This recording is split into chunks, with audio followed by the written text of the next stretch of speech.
జై శ్రీకృష్ణం వందే జగద్గురుం. ఓం శ్రీ భగవద్గీత అథ షోడశో అధ్యాయః. 16వ అధ్యాయము దైవాసుర సంపద్విభాగయోగః. దైవాసుర సంపద్విభాగయోగము. శ్రీకృష్ణ పరమాత్మ దైవ గుణములను అసుర గుణములను రెండింటినీ గూర్చి విపులముగా తెలియజేసెను. ఏలయనిన ఆ రెండింటిని తెలుసుకొని ఉండినచో సాధకుడు తన హృదయమును బాగుగా పరిశోధించుకుని దైవ గుణములు లేనిచో సంపాదించుటకును, ఉన్నచో ఇంకను అభివృద్ధి పరచుటకును, అసుర గుణములు ఉండినచో పారద్రోలుటకును అవకాశముండును. కావున ఆ రెండింటిని తెలుసుకొని ఉండవలెను.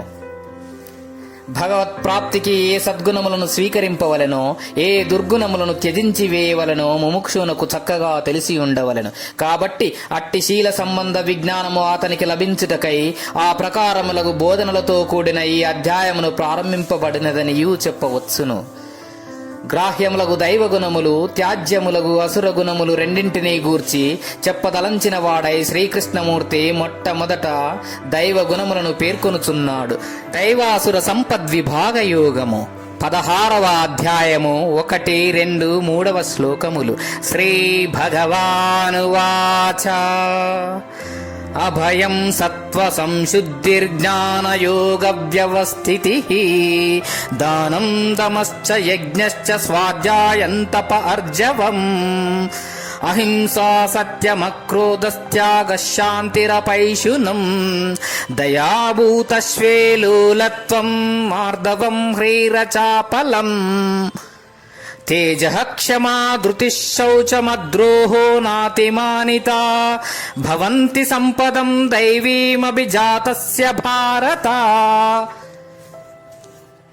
ఓ అర్జున, భయము లేకుండుట, అంతఃకరణ శుద్ధి, జ్ఞానయోగమునందుండుట, దానము, బాహ్యేంద్రియ నిగ్రహము, జ్ఞాన యజ్ఞము, వేదశాస్త్రాదుల అధ్యయనము, తపస్సు, రుజుత్వము, కపటము లేకుండుట, ఏ ప్రాణికిన్ని బాధలు కలుగజేయకుండుట, అహింస, సద్వస్తువగు పరమాత్మను ఆశ్రయించుట, లేక నిజము పలుకుట, సత్యము, కోపము లేకుండుట, త్యాగబుద్ధి కలిగియుండుట, శాంతి స్వభావము, కొండెములు చెప్పకుండుట, ప్రాణులయందు దయ కలిగియుండుట, విషయ లోలత్వము లేకుండుట, అనగా విషయముందు ఆసక్తి లేకుండుట, వానిచే చెలింపకుండుటయు, మృదుత్వము, క్రౌర్యము లేకుండుట, ధర్మ విరుద్ధ కార్యములందు సిగ్గు, చంచల స్వభావము లేకుండుట, ప్రతిభ లేక బ్రహ్మ తేజస్సు, ఓర్పు, కష్ట సహిష్ణుత, ధైర్యము, బాహ్యాభ్యంతర శుచిత్వము, ఎవరికి నీ ద్రోహము చేయకుండుట, ద్రోహ చింతనము లేకుండుట, స్వాతిశయము లేకుండుట, తాను పూజింపదగిన వాడను అభిమానము గర్వము లేకుండుట అను ఏ సుగుణములు దైవ సంపత్తి యందు పుట్టిన వారికి కలుగుతున్నవి, అనగా దైవ సంపత్తిని పొందదగి పుట్టిన వానికి కలుగుతున్నవని భావము. గీతా గ్రంథమున సాధనకు విశేష ప్రాముఖ్యతను సంగబడినది. చిత్తము నిర్మలముగానున్నచో అత్తరి పరమార్థిక లక్ష్యము చేరువనేయుండును. కావున అట్టి చిత్తశుద్ధి పరికరములు అనేకములు గీతయందు సంగబడినవి. ఈ అధ్యాయ ప్రారంభమున గల దైవీ సంపద్వివరణము వానిలో చేరినదే అయ్యున్నది. 26 సుగుణములను భగవానుడు చెట తెలియజేసెను. వాటినన్నింటినీ ముముక్షువులు విద్యార్థి పాఠముల వలె క్షుణ్ణముగా అభ్యసించి హృదయమును పరిశుద్ధమనర్చుకొనినచో ఇక మోక్ష లక్ష్యము సన్నిహితమైనట్లే యగును. కావున సాధకులు ఈ సద్గుణ రాశిని ప్రయత్నపూర్వకంగా అవలంబించి కడు జాగరూకతతో వానిని కాపాడుకొనుచుండవలెను. సంపద అనగా ధనము, ఐశ్వర్యము, దైవ సంపద అనగా దైవధనము. శ్రీకృష్ణ పరమాత్మ దైవధనమునిప్పుడు లోకులయందు వెదజల్లుచు, ఓ జీవులారా, నశ్వర ప్రాపంచిక ధనములతో క్రీడించుచు వాణియందే అమూల్య కాలమంతయు వినియోగించుచు దుఃఖ పరంపరలను, జన్మ పరంపరలను వందకుడు. ఇవిగో తీసుకొనుడు దైవ సంపద్రాసులను, పారమార్థిక రత్న చేయములను అని వచించుచున్నాడు. ఈ దైవధనమునందు ప్రాపంచిక సంపదలు, వజ్ర వైడూర్యాదులు ఏ పాటి విలువగలవి. కావున వివేకవంతులు దైవ సంపదను శీఘ్రముగా హస్తగతమనర్చుకొని జ్ఞానధనులై బ్రహ్మ సాయుధ్యమును పొందెదరుగాక.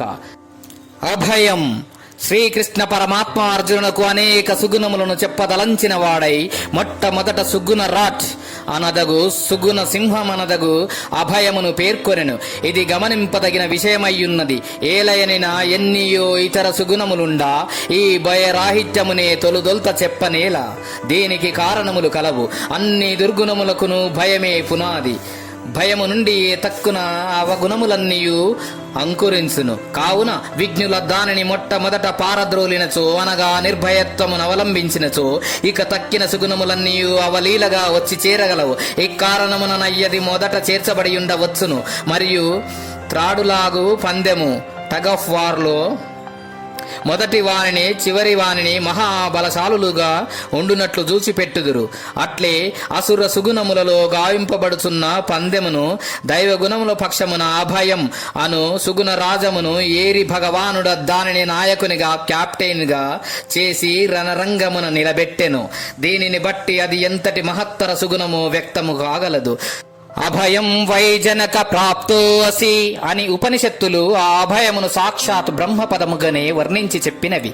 కాబట్టి గీత యందు భగవానునిచే ఎంతయో ప్రముఖముగా నెంచబడినటువంటి నిర్భయత్వమును గుణరత్నమును సర్వులను తప్పక అభ్యసించి దైవ సంపత్తిని బాగుగా కూడబెట్టుకొనవలెను. సత్వం సంశుద్ధి శుద్ధి అని చెప్పక సంశుద్ధి అని చెప్పుట వలన చిత్తము అత్యంత నిర్మలముగా ఉండవలనని భావము. మనస్సునందేలాంటి ప్రాపంచిక సంకల్పములు గాని మలిన సంస్కారములకు పాపములకు చోటు ఇయ్యరాదు. నిర్మల దర్పమునమునందే ప్రతిబింబము స్పష్టముగా గోచరించున్నట్లు నిర్మల చిత్తముననే ఆత్మ చక్కగా స్ఫురింపగలదు. జ్ఞానయోగ వ్యవస్థితి భగవానుడు గీతలో అనేక యోగములను గూర్చి బోధించినను అచటచట జ్ఞానయోగాధిక్యతను వెల్లడించుచునేయున్నాడు. ఆత్మ జ్ఞానానుభూతియే అన్నింటి యొక్క పరమావధి కనుకనే దైవ సంపదలో ప్రారంభములోనే దానిని గూర్చి ప్రస్తావనను లేవనెత్తెను. సర్వం కర్మాఖిలం పార్థే జ్ఞానే పరిసమాప్యతే అనునట్లు అన్ని కర్మలు అన్ని యోగములను తుదకు జ్ఞానమందే పర్యవసించుచున్నవి. కాబట్టి అట్టి జ్ఞానయోగమందు దృఢ స్థితిని సంపాదించవలసినదిగా భగవానుడిచట ఆదేశించుచున్నాడు. దానం భూదానము, సంపద్దానము, అన్నదానము, బలదానము, శ్రమదానము, విద్యాదానము, జ్ఞానదానము ఇవి అన్నియు దానములలో చేరినవే. దమశ్చ క్షమ మను అంతరేంద్రియ నిగ్రహము, సత్వ సంశుద్ధి అను పదము ద్వారా ఇదివరకే పేర్కొనబడి ఉన్నందున ఇచ్చట దమమను హీం ఇంద్రియమును మాత్రం ఇప్పుడు చెప్పబడినది. ఇంద్రియ నిగ్రహము లేనిదే పరమార్థ రంగమున ఎవరును ముందునకు పోజాలరని ఘంటాపదముగా చెప్పవచ్చును.